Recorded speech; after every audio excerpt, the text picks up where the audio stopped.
The news these days in the US can teach us something about probabilities and about how the Republican Party probably doesn't understand much statistics except for the ones about voting districts.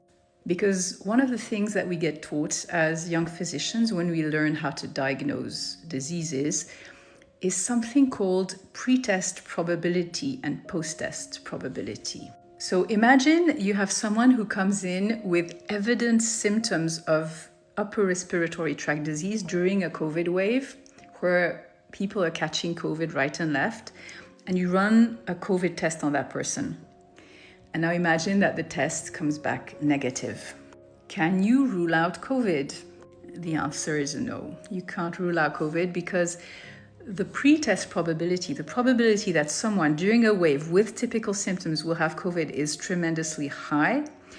And you know that the test is not 100% effective. So although having a negative test diminishes the probability that it's COVID that you have, it probably doesn't diminish it low enough to be able to say, don't worry, you've got something else. This is a medical analogy because if the question is the person who shot in the US murder case a right-wing or a left-wing extremist?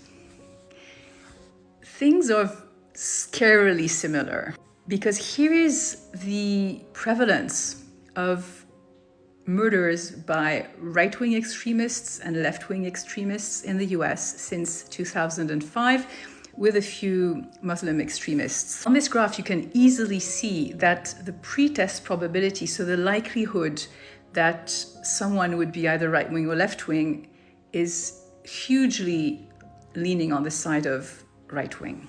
And now you've got the inscriptions on the bullet casings that make it look initially to apparently uninformed eyes that this could be someone left-wing.